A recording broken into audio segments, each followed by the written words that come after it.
chers téléspectateurs, chers internautes, très heureux de vous savoir nombreux.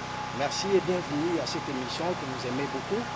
Aujourd'hui, dans le cadre de cette émission, Image des téléspectateurs, nous recevons un homme dédié, loin pétri de grâce de Dieu. Lui, il s'appelle l'apôtre Ézéchiel Moulenga, avec qui nous allons nous entretenir les lots parce que l'émission est à la Capulaine. Et c'est avec cet homme de Dieu que nous allons nous entretenir avec toute l'actualité où ils allaient bongo makambo ya nzambe où ils allaient bongo évolution ya évangile na mboka na biso et puis to la paix ministère na ye moko en tant qu'homme de Dieu. Alors sans plus tarder, je m'en vais déjà il a proposé première question où ils allaient bongo impression à liboso et pas ya homme de Dieu. Bonsoir homme de Dieu. Bonsoir papa. Et sur les airs ya mbayo na émission à lelo yo. Alors na ibito soki ko le bata moi moko le bamoko na balandi ya télévision télévision na biso Congo Actu TV moi message pour na baonyo so bazolanda biso. Merci ba mbote la bande ko nyoso bazolanda bisika bazali eza grâce ya koleka un peu na émission oyo pour partager un peu avec le peuple de Dieu de partout. On a dit que par la grâce de Dieu nous sommes là pour répondre na ba mituna nyoso et rotuna malelo. Alors merci l'homme de Dieu papa c'est repésé à biso ya koyamba yo na plateau parce que dernièrement tout est pour ça la moi ba tout ça qui moi ba élément et belé on a parlé sur ba nouvelle union sur les na niveau ya évangile. Alors moi ba remarque ça belé ba question pesa et belé. Alors on a ba question surtout qui alors nous avons promis à nos téléspectateurs que na ba question ba poser belé na niveau internet partout à travers le monde que nous aurons un homme dédié pour Nakomeka pour payer sa réponse na ba préoccupation ba ndekonion sur bazanango. Alors pour Nakobanda homme dédié il y a liboso préoccupation na nga ya liboso ezali na cadre émission et surtout ya ba téléspectateurs bazolanda biso question liboso ezali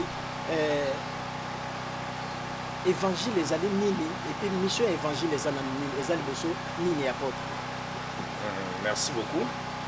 Évangile ezali et mission évangile. L'évangile na katia évangile tozoka évangélisation. Nous avons reçu le mandat tant que les hommes de Dieu d'évangéliser le monde parce que c'est Jésus lui-même qui nous a recommandé quand il dit allez partout dans le monde faites de toutes les nations mes disciples. Donc ça là comment si on n'apporte pas l'évangile. Nous sommes obligés Yakoubema évangile de prêcher sur le royaume de Dieu, de ramener le peuple dans les droits chemins. C'est ça la mission de l'évangile, de gagner les âmes pour Christ, de gagner les âmes pour que Namiko Nasuka, Batouana pas cause à la gagner, Bangonien se base à l'enlever, cause à la pembene à Christ. Voilà, alors maintenant il y a une autre préoccupation. Je crois que vous allez vraiment satisfaire la réponse au YOPC. En fait, les lots oyo, ceux qui ont la réponse na yo, na côté nango ya suka, ba âme est à la sauver. Mais les lots, tout le monde a beaucoup plus l'évangile, ils ont tourné beaucoup plus autour il y a matériel. Contrairement il y a l'évangile qui est annoncé avant. Pourquoi ces revirements ou pourquoi et l'eau est bagisam? Est-ce que zangaki, est-ce que matériel est à la place dans quatre évangile? Bon, pour répondre, on a deux volets. Premier volet sur ça, évangile actuel, échanger té. Mais, ezali nan batu, oh il fallait battre évangile. Non, nous, alors parce que nous tous nous sommes des hommes de Dieu, les instruments que Dieu a choisis. C'est dans le batu, c'est dans le milongola. Donc, biso bateau, tous a censé, il y a comme ma bonne nouvelle. Tous autres a battu les sous-soutiens sur la vie de péché, sur la vie de certaines choses que dans ça, dans le temps où Toyaki na katia bonzambe, on a battu à l'église. Les lieux sont sustés. Donc, les gens commencent à s'habituer avec l'évangile et les gens aiment beaucoup plus la parole. Oui, je sais pas ça bango. Obota, obala, opambola mo kelbe so no yoka ba amen. Donc les gens s'habituent et batu bazo sepela ba bisabango, marambo et sepelisa bango. Non, or devant Dieu, parole nyon sauté évangile et cause alana pour ay sepelisa. Musu se rozalawana et choqué, mais si c'est la vérité, ça va rester. Yon ne faut au marché conformément la parole où ils ont prêché. C'est ça. On ne prêche pas encore dans nos églises. On ne prêche plus sur la vie du péché. On ne prêche plus sur les salis. C'est ça le vrai problème. Nous devons revenir, nous les hommes de Dieu, de prêcher les enfants de Dieu, de prêcher le peuple de Dieu pour la vie éternelle. Le bien matériel, oui. Mais sur l'anda, chercher premièrement le royaume. Donc, nous sommes obligés de chercher premièrement le royaume des cieux. Dans le les restes, c'est ce que nous voyons, le matériel. On est en deuxième position. Mais premièrement, nous devons d'abord chercher le royaume des cieux. C'est ça l'objectif. Que servira un homme de gagner tout ce qui est dans ce monde, mais après il perd sa vie. Rien, qu'est-ce que tu vas gagner? Tu perds tout. Il faut gagner le royaume des cieux. Maintenant, le reste va te suivre. C'est ça. Est-ce que na etonga na yo, apôtre, est-ce que le message il y a matériel, il y a richesse. C'est vrai que nous avons salité, il faut quand même nous conditions à malamu, ce qui opportunité et par rapport il y a etonga na yo. Est-ce que bandimi ba brebis ya nzambe oyo kambaka? Est-ce que particularité ça par rapport il y a ba remarque on surtout ça? Oui, parce que moi je ne cache pas la vérité. Les enfants de Dieu sont là.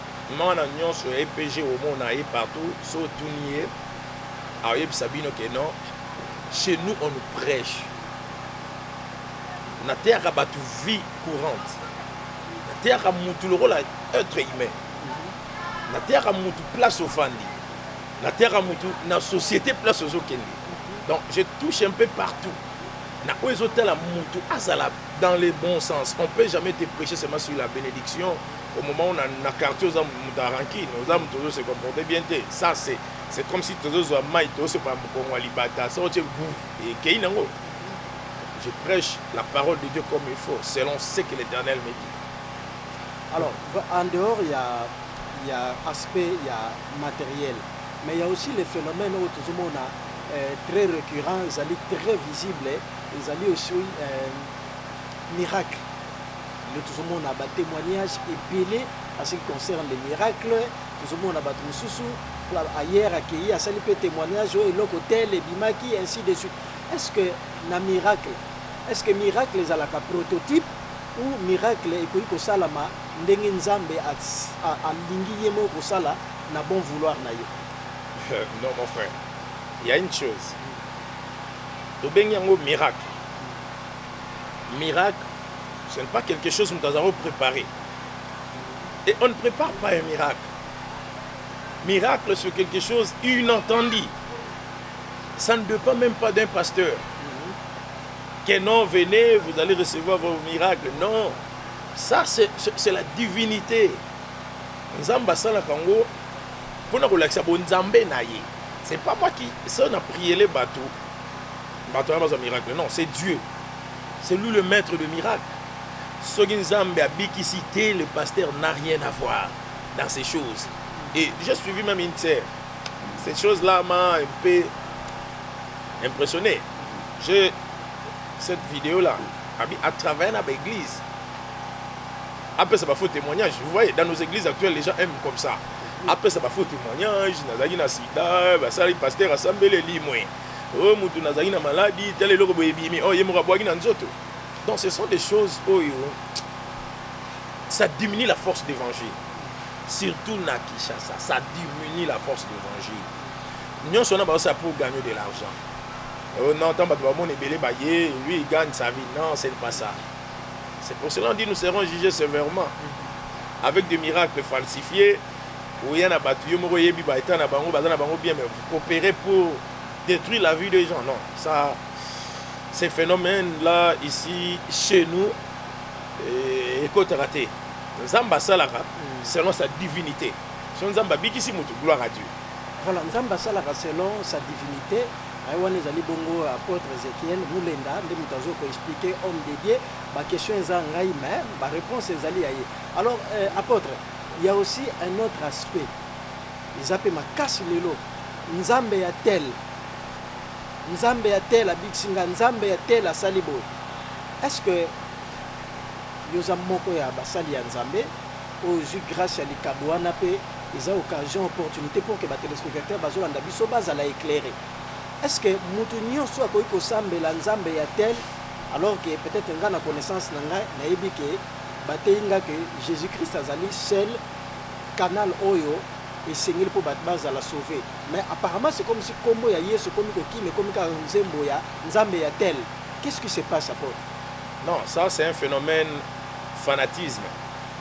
Nous le toujours vivre dans l'église. Et j'ai dit souvent dans cette église que na souhaité rater les fidèles comme un fanatique. Ça c'est chercher ma mort. Nous prions un Dieu qui est jaloux et il ne partage pas sa gloire avec une autre personne. Phénomène wana ezoya à partir il y a fanatisme. Yango zomona batu so ba fingi pasteur aosilika makasi ke ba finga nzambe. Nzambe est tel. Bon, ce n'est pas mauvais. Nzambe non, Dieu d'Abraham, Dieu d'Isaac, Dieu d'Israël. Nzambe a pris alliance n'a été. Ce n'est pas mauvais, mais le problème qu'on a contre c'est ce fanatisme là. Il y a la fanatique d'un homme. Pasteur peut mourir, l'œuvre va rester. Donc il faut beaucoup plus battre, autozo lit qui a pas dans ça. Parce qu'au coin de l'église, tu mets ta confiance en moi, tu vas échouer. Moi, je suis un être humain. Mais moi et vous, nous devons placer notre confiance à Christ, c'est tout. C'est lui qui est notre fondement. C'est lui. Dans ces phénomènes-là, Nzambe était la big singa, oui. Au coup, prier, ah ouais, j'ai pris Nzambe na bon Nzambe na abikisio. Et quand péché de témoigner, non, Nzambe à Ezekiel, ah, salinga na biki. Mais éthique, la loko mokote, éthique, le roi coutume, non, ça, c'est pas bien. Est-ce que entre bino apôtres, ba homme de Dieu, bo s'entraîner des fois pour na komeka, pour y s'entraider pour que bana Nzambe pe bazala édifier. Na biso papa na ngai, soko zimo sa Nzambe moko. Na Kishasa, oyebisi ye to partager vie ndenge ezokende la mpona ba église omeki kopesa conseil ya moke lobi a obengo te lobi bovanda te. Donc ce sont des gens bazo sepela déjà na o bazo mona. Donc ils ne pensent pas que ça va tourner à Nzambe ndenge ezosengela. Donc message authentique ils est susté ba yokote et puis entouré de l'orgueil. C'est ce qui détruit les hommes de Dieu actuellement, c'est l'orgueil. Dans mon comité, bon, moi aussi je suis déjà là. On rappelle dans un bishop, on a daddy, c'est tout, appellation, et ils ont détruit, rébellé. Bon, c'est cool. Merci beaucoup, apôtre. Alors, le phénomène papa, le phénomène daddy, est-ce que c'est biblique? Non, non, ce sont des appellations. Oyo bazo ramasser partout. Il faut que l'église moyo ki bana ba benga pasteur na bango dadi. Au moins na pas kumbelo ya bemino en église. Et ba benga dadi. Ende et renyaka tamoro ba évangéliste ba benga bango ba évangile. Donc elo mo bimaka ka ba ekei évangile. Ndesiko ba pasteur on a pasteur. Donc pas même ça pasteur mo bimba o kata. Donc ce sont des choses qui noient et côté na mbanza mais c'est ce qui est mauvais. Voilà, Kikinois et Kotina Makambu Yanzambe, chers téléspectateurs, je crois que Nabao Bozolanda Biso, vous comprenez comment est-ce que l'homme de Dieu est en train de décortiquer. Alors, ce ne sont pas balégations pour critiquer qui que ce soit, mais c'est pour vous édifier, c'est pour nous édifier. Alors, l'homme de Dieu, Nanion Sona Totali, alors, pour retenir la leçon et belé, na ba réponse au Yopesi Biso. Mais alors, une autre préoccupation, il y a trop que le bouquet clôturé côté wana, na lingina yeba aspect mususu pe ezoko inquiété mingi. Alors, dans tout ça, finalité ezali nini pona bana na Nzambe na nyonso wana. Papa, Jésus-Christ, qui est notre maître. Après ça, c'est Simon la Bible à l'obi, kolobi langa loni bleu. À loni bleu, na boutou, l'ennemi vient. l'ennemi a l'oni aïe ivré. Mais tant qu'on a serviteur, non, non, maître, de l'on a qui blé. Maintenant, de l'on a ivré la carte, il y a blanc. Ah ben, boutique école, ensemble. Il y a me remettre à moisson, à Rolongola, puis à se séparer. Donc, je ne suis pas là pour que moi, qui est ouvrier comme d'autres serviteurs, n'a séparé le bleu et l'ivré. Donc, c'est lui-même le maître de la nation et de la moisson. Dans Aroya, à vous séparer ivré, à vous séparer là. Ah, alors, Tozoko Bakaka, chers téléspectateurs de l'émission Nabiso, apôtre, bishop, archbishop, révérend, Nyons Touana, qui est grand, qui est petit, la logique, il y a des serviteurs dédiés par rapport à l'appellation à bishop, archbishop, évêque, tout est consort. Qui est grand? Bon, dans Kosimba, ma branche, il y a des serviteurs et belé l'appellation à la tête. Mais surtout, dans l'appellation, ils en anglais, mais c'est eux qui sont diacre.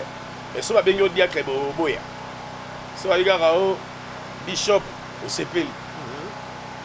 Vous avez en anglais, on a diacre.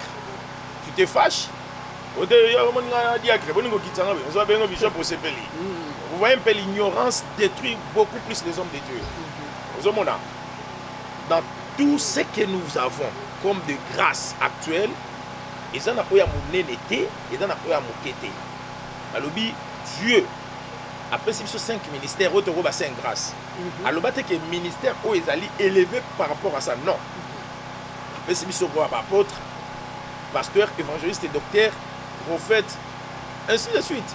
Maintenant, il y a ni l'équipe, exactement, parce que nous tous nous pressons Jésus. C'est lui qui est notre chef. Jésus dans l'équipe à ministère. Il faut que vous allez beaucoup plus. Il y a des prophètes, il y a des ministères à ma casse, parce que dans le télémé, ma soeur, place aux alim, Zambalaxinga, boy. Alors, non. Au moins, il y a ministère prophétique. Là, donc, il y a prophétie. C'est deux choses différentes. Ah, ok. Dans le bango, mettre fois, je crois, nous sommes sur un sala. Est-ce que dans le Congo, tu as un prophète Azate? Maintenant, on a dans la prophétie. Ok. Ministère prophétique, c'est autre chose. Ça, ils ont là, dans 5 ministères, on va appeler ça ministère prophétique. Yo, dans la prophétie, tu as un ministère prophétique. Aux autres, le Marambono sert tellement. Quand on a bien couvert la néboye. Non, ça n'est pas ça. On n'a pas besoin de ça. Oh, monsieur Bakendara plus loin. Oh, Pondi Mageza, yo, Senglo la tête vert. Non. Est-ce que tout ça, ça édifie l'église? Non, ça n'édifie pas. Dis-moi, sur un ministère prophétique, ce mot qui sont marché, dans les temps anciens, les gens, même le roi, qui ont consulté les prophètes. Prophètes, il y a des gens qui ont dit que Élisée va y avoir Nzamba lobini. Samuel, bazo Lukae na Saoul, bazo Lukae roi, azo ke Luka prophète. Le prophète appelle ça Nzela. Mais l'autre on a pas appelé ça Nzela té.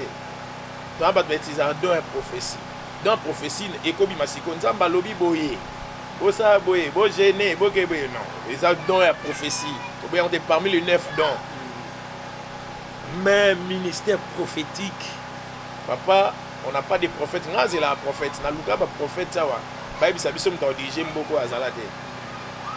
Wana na zarango na lugana mona prophète.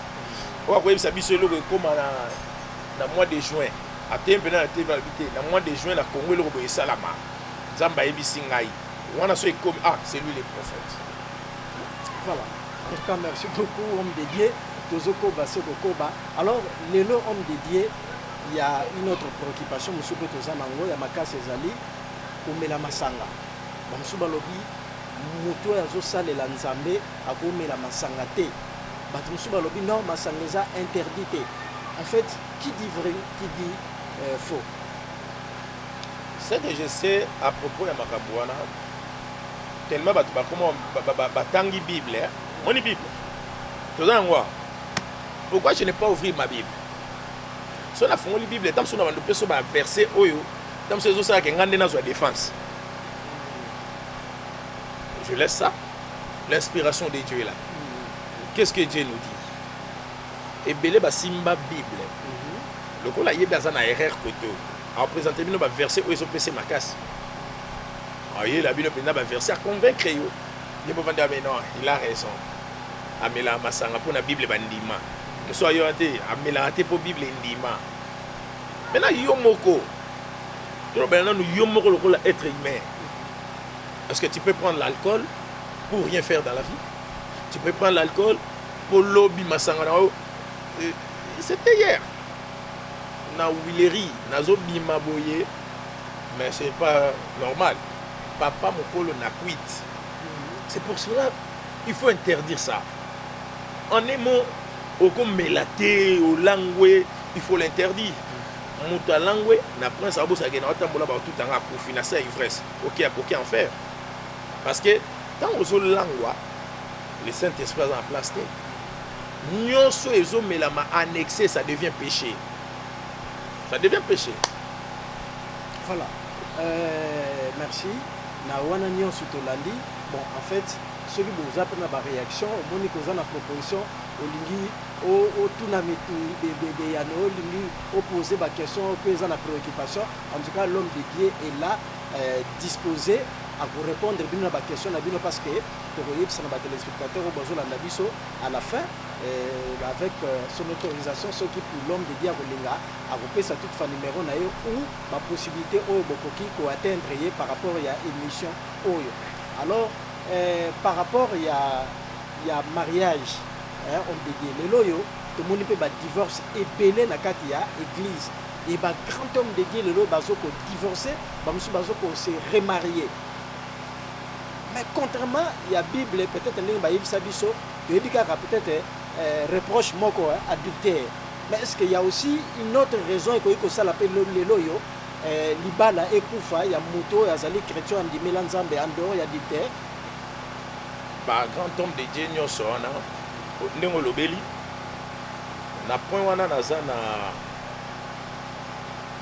soko kutani na moko a opeso ba raison ni ne pousser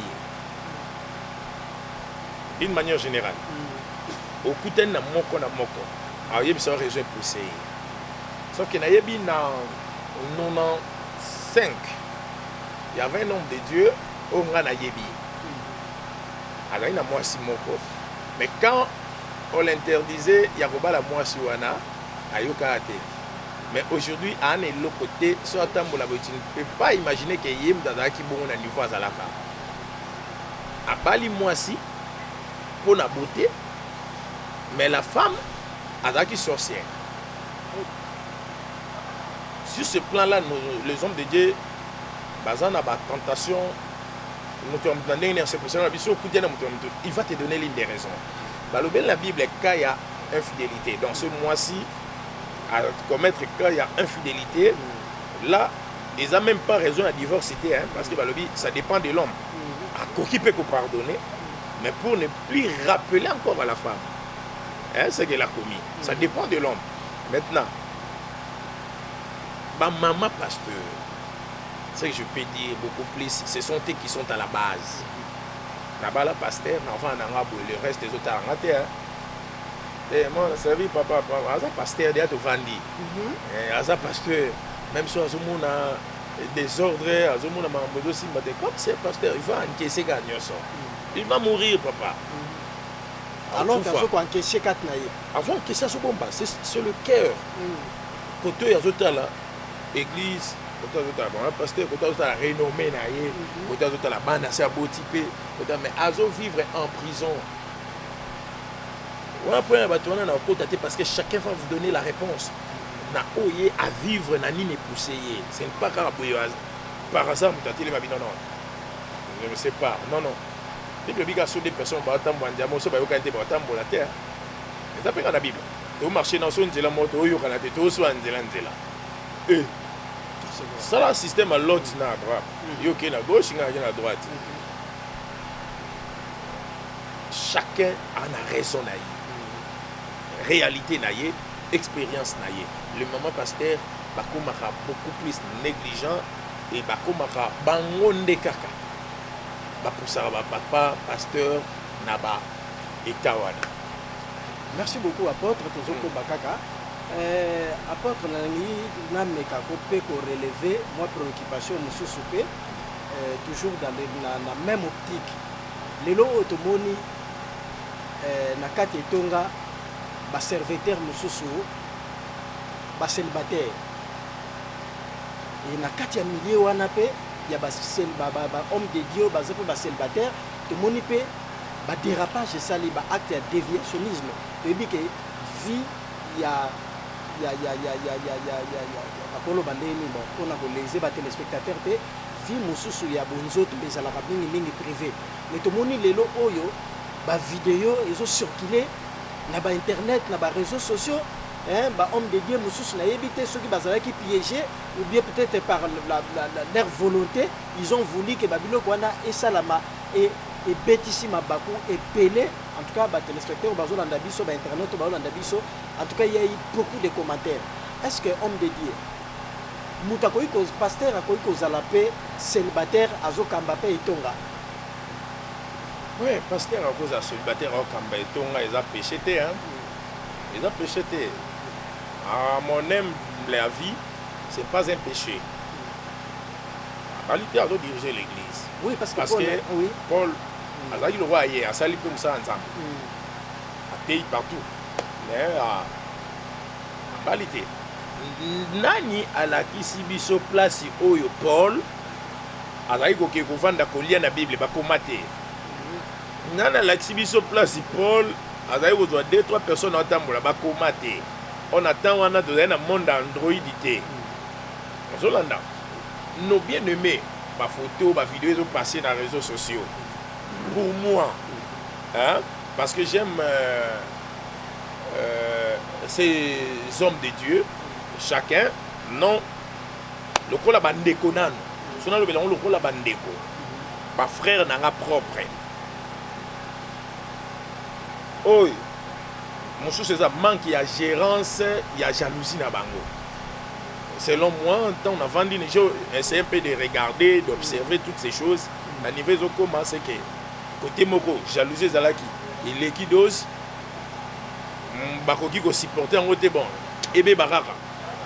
Vous voyez, de l'autre côté, mon frère Oaza, parce que je l'aime bien, mon frère Mike Kalamba, je vais citer son nom parce que je l'aime bien. Et quand je vis dans la même Maloba,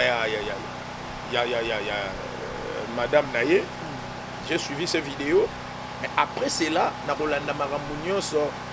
selon moi, mon frère là, il n'est pour rien.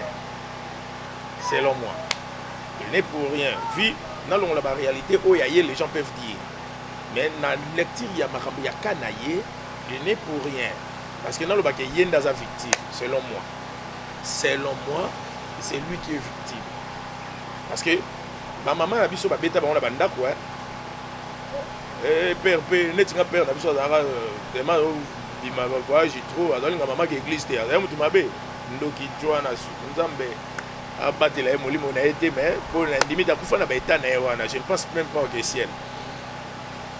Adara beta mama ora mama o mema na juste tala ndenge papa na mina sali e mo be ora lisu evimbi e o mona ngote ça arrive mutema mutesuki parce que mutu nyoso na mutema na ye na beti ko beta moi si eza pe péché te bible lobile na proverbe film bonga mukongo ya soba c'est écrit dans la bible mais soba péché loko moko lelo yo kité lobo yo kité ko je lango film. Oui, mais apôtre, vous ne voyez pas que est-ce que mon frère, pardon, il y a certaines choses. Point que est-ce que tu sais comprendre la mission diable pour l'église? Nous ne regardons pas ça. Ah, élection. Résultat, mais tout le monde, c'est plein de diables pour l'église. Nini diable a même pas pour déstabiliser l'église. Et ça, l'église n'a pas été touchée. Tous nos églises, elles ont touché, elles ont affecté. L'église n'a pas Bonne église d'Abino, les hommes de Dieu. Tu dois encourager les Maltais. Que mon tout soit seul ma bête, encourager de lutter au salibier, tout bête à ma bourre. Non, non. Ça, tout ça bon côté. Mais la seule chose à faire, nous devons agir comme Christ. Nous devons agir comme Christ. Christ a appelé Pierre. Pierre vient. Na barque. Pierre a tourné Jésus. Si c'est toi, ordonne que je viens vers toi en marchant sur la mer. Yesu c'est Yaka. Pierre Abandoya. Na kati Pierre Abandoya. Agangi Seigneur sauve-moi. Yesu atika gidan Pierre azinda te po ebisa etala mudaron ndima muke zinda. Non non. Ate loboko abimisiye. A sauver un âme. Abimisi après yebisiye mutako ndima muke. Nos bien-aimés wana bakiti bakwei. Selon les gens, selon Nzambe na habité parce que Nzambe a calcul na yoza différent na biso. Tant oyebi ke bazindi bakwei. Tout tia bango maboko to bimisa bango. Nos bien-aimés, prenez courage. Le chemin est encore long. Mais faites attention de ces points ici. Pour éviter. Pour que, comme moi, Yesu, et fingi sa maté. Le diable cherche à détruire l'église, papa. À part ma vidéo au Ebimi, parce que ça monde Android. Tout le long, la Android, il y a des choses qui se passent plus que ça. Mais bandimi au bazan de l'église, bazan ba évangéliste est diable. On peut moment na ram daza mundimi na o azotinda vidéo na yo kuna. Il qui côté vidéo et vidéo. Non et panzani bon c'est pas les païens donc basion na maboka bato basambela. Mais apôtre balobi que ezana ba acte mususu pe lelo ezobetsa bat mabako parce que to monika na kati ya basali ya Nzambe et surtout na ba chantre parce que avant ezalaki muto asambelaka non asambelaka moi différence ezalaki. Mais lelo par exemple otala la défunte, par exemple, Nazonga, la défunte Marine Isamo, il devait faire, je crois, un album avec l'artiste et la musique profane JB Piano. Bon. Dernièrement, tu as eu l'information que, le pasteur Moïse Mbiye allait faire un album, surtout moi single avec Fali Poupa. Et si tel est vrai, est-ce qu'il est possible aussi que les hommes chantent en Nzambe, musique profane, par exemple? La musique profane, la musique chrétienne, autour religieuse, banyataraga moko. Do ezonyatama en église, do ezonyatama kuna. Wana no point moko wana. Et de deux. Ce qui nazala neutre parce que oh bangonyo so ba musicien chrétien na ba profane ba idée to yemba ensemble. Le problème nangeza la mission au bazan nango vis-à-vis ya bato na ko yemba ba yembela nani. Parce que nous connaissons tous ba musicien profane ba yembaka derrière ça il y a une puissance. Oui. Maintenant biso to yembela ensemble. C'est que ngam na yembela ensemble. D'accord singa ki était ya mutu wana na kena mission nini. Si c'est pour les gagner. Dans o bengi e boyembeli na ye nzambe. Et bimi, si c'est pour les gagner, ce sont nos frères. Mais ils ont empêché tout le temps pour l'ensemble de tout vendre des cigares. Les problèmes, ils allaient tous oyo ya malamu, ya mabekati na bango tous te mais tout même la bango lumière aux à Christ pour que bango pe de tout bazan na ténèbres. Baya na lumière aux à Christ. C'est ça. Donc si c'est pour gagner les âmes, c'est pas un problème selon moi. Mais ce que Zalika pour na koyebana pour na succès là, inutile de le faire parce que l'église est à la bénéfice. Oui parce que tout le monde bon, er mo beso to zalaka sans tabou apôtre, tout le monde qui balobi que bon, tout le monde qui te balobi te Kofi ayemba je crois ba musu balobi ayemba gege. Mais tout le monde le même combo non wana, ils appellent citer na ba musique mususu chrétienne. Et la convergence wana, la concordance wana, et betipe ba na Nzambe belé mabaku. Alors à ce niveau-là, vous ne voyez pas que apôtre, c'est comme frère Patrice à Yembaka avant, j'ai cherché le monde, je l'ai trouvé dans l'église et l'église dans le monde. Vous ne voyez pas qu'il y a aussi moi ba meli melo na kata masolo ana ya Nzambe. Nzembo frère Patrice, il y a confusion, il faut y demander siko. Parce que c'est ça même, je dirais que c'est une prophétie. J'ai cherché le monde, je l'ai trouvé dans l'église. J'ai cherché l'église, je l'ai trouvé dans le monde. Il a raison. Et là, ça va tout. On a simba biloko ba simba, batanga ba kombo ya ba gege na bango wana. Ezo ya di ya koluka gloire. Mon frère, si yo bayebi so nzambe apambolaka yo ozondima te esama nde nini nde bango mo bamusicien nalobela bachrétien musicien te bamusicien chrétien d'ailleurs baza nano bamusicien balati identité kaka ya bokristo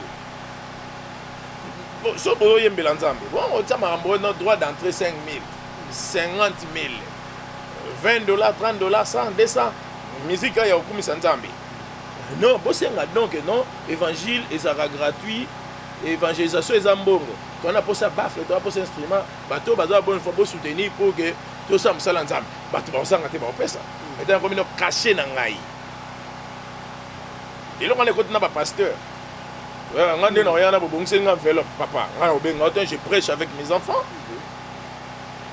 Est-ce que nous servons Dieu premièrement pour avoir de l'argent? Non, nous servons Dieu parce que à Bengi Bisso nous sommes ses serviteurs.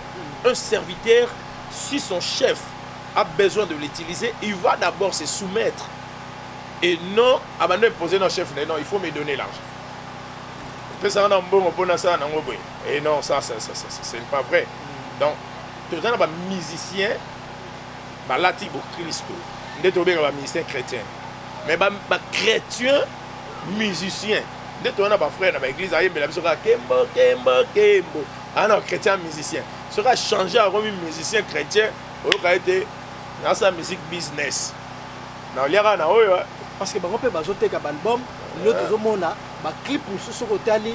Ils ont l'accès même pas bon Zambé za. Bon ça n'est que pasteur o ezali musique chrétienne gospel té. Bon Zambé za. Monique musicien chrétien azo rouler carrosse na clip ya nzembo wana. Donc matériel les a exposé na ndenga makasi. Na banda ko ebisa na libota na Nzambe ke non église. Tous en a difficulté. Papa na ngai. On moni les hommes de Dieu. Est-ce que même na basa Nzambe basimbi bakisi baza? Bon on a ba musicien ba osanga. Ta ba kuta na ba réunion na bango au culte. Ba kuta pona nini? Pona gloire. Mais tant yo zo luka, aussi déjà gloire ya mokilio. Pour s'attendre na gloire en Nzambe. Parce que aussi ba betelo maboko. Au moins dans une église, il faut ba garde, ba ya ba soldat, ba zo ke na gauche, faut on la pasteur oh président de la République ou quoi. C'est l'église. L'église est le chef de sa moko. Nzambe. Yo Yesus au côté de la garde. Yo so mona ba ange. Pasteur azo côté de Béthélie sur maboko. Pasteur azana serviteur. Ou beta serviteur maboko. Mais gloire wana iskoti to moni pe ba mususu lelo na évangile na kati ya etonga il y a des frères ba mususu pe ba lingi ko sala te ba mususu nzambe kaka ko sala et ba pasteur mususu pe bazo ko sala te.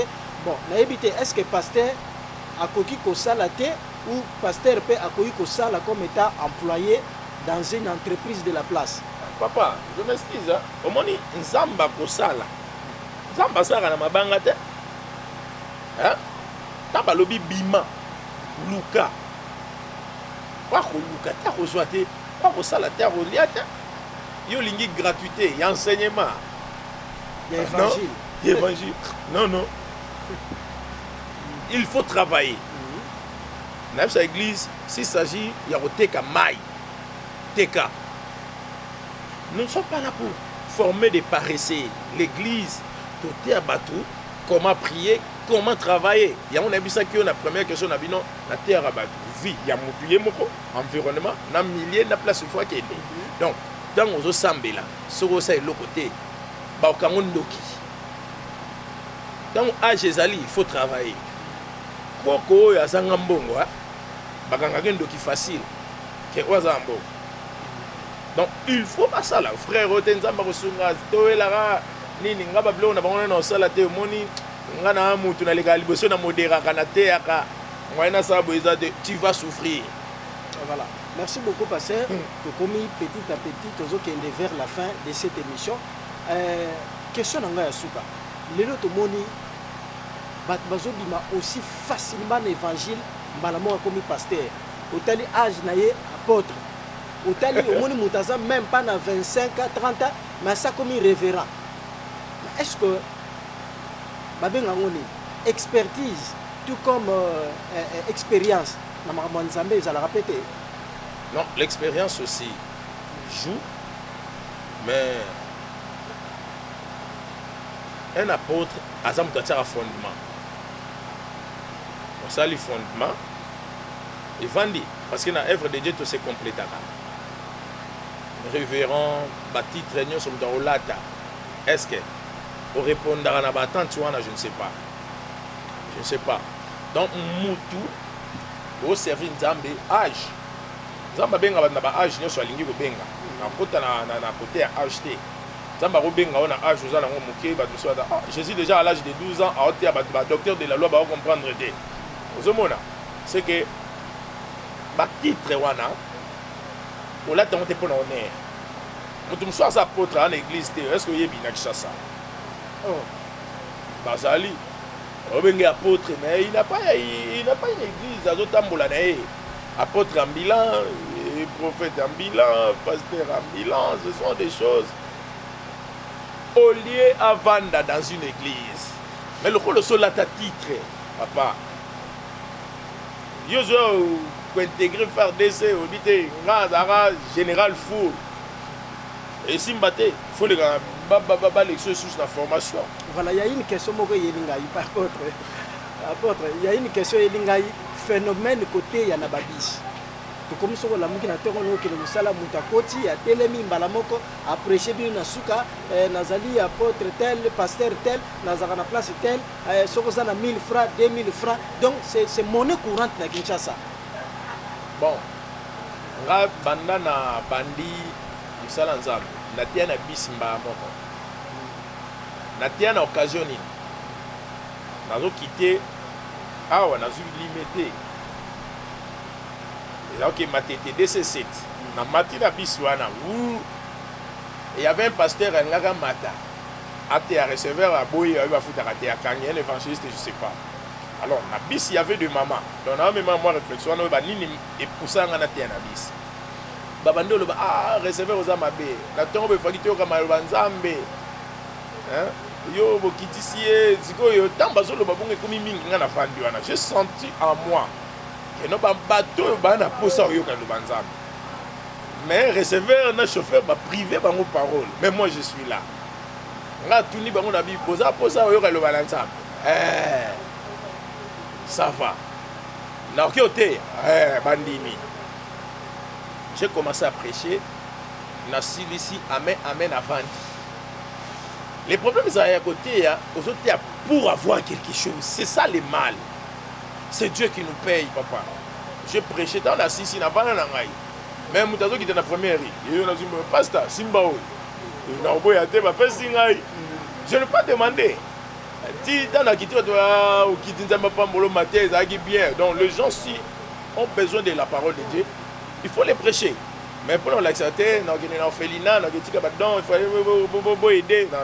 Là, ils ont bien dit, tout est là à Wendy. Tout c'est un bon côté. Merci beaucoup, apôtre l'homme de Dieu. C'est la fin de cette émission. Un mot, il y a Souka pour les téléspectateurs au Balandi. Et puis, ceux qui possibilité zali et qui a un numéro WhatsApp coordonné au Batbakoui Koko en contact pour que Bazwa moi Bayano par rapport à l'émission Ndengeza déroulé. Bon, il y a l'émotion on peut ça nous en merci pour le déroulement de l'émission. On appelle ça merci à Batunia sur la place Bazali Nzama Pambolabino. Et là, on a beaucoup plus ces alliés pour soutenir les hommes de Dieu. C'est vrai, tous ensemble. Mais vous avez le devoir de prier pour nous, afin que la Bible soit en répétition. Pour que gloire et son dépendance de Satan soit en côté. C'est ça. On a qui pour le Bayangoana. Numéro WhatsApp Nanga Ezali plus 243 89 66 61 111 plus 243 89 66 61 111. C'est ça où Ezalaki va coordonner Yangoana Nazan Deko Mwana Yabatebele. Merci parce que moi je suis pasteur, non un pasteur rebelle. Donc Nazan Mwana il y a apôtre Brigitte. Ok. Na bima na église Mimek. Azalaka pe awa, alekaka awa. C'est que tobimi na porte. Ba rebelle te. Na yango na pese pe mbote place azali. Na pese mbote na ba pasteur nyonso commune ya Kinshasa, Barumbu, Lingwala, partout. Église Corps du Christ mbote na bango nyonso. Et mbote na ma patron parce que je travaille aussi en dehors de l'église. C'est pour cela que je prêche aux gens de travailler. D'accord. Patron Nanga Hassan Inzaji Azali, na Mamoud Inzaji, c'est une famille, que Dieu les bénisse. Ma famille d'abord et tous les travailleurs autour de Bango na société. Merci. Voilà. Merci beaucoup apôtre. Je crois que porte au Kangamela Bissoté et vous aurez toujours ouverte à chaque fois que vous avez la possibilité na posa ya Rosolana yo. Merci à vous chers téléspectateurs, vous étiez nombreux à nous suivre et je remercie d'abord mon équipe technique. Là, je vois Tarzino. Tarzino, merci beaucoup pour la prise de vie. Sabin Konga, merci aussi pour la réalisation.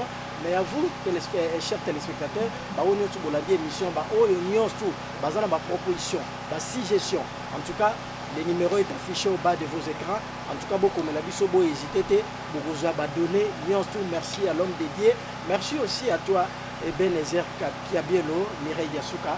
Merci à vous tous qui nous suivez. Merci à vous tous. Abonnez-vous nombreux massivement et vous avez une émission Oyo. Réponse à vos préoccupations à Congo Actu TV. Merci de nous avoir suivis encore une fois. Au revoir, on se voit la prochaine fois. Merci beaucoup. Vraiment, merci beaucoup. Que Dieu vous bénisse. Merci à toute l'équipe. Prochainement. Merci beaucoup. Merci.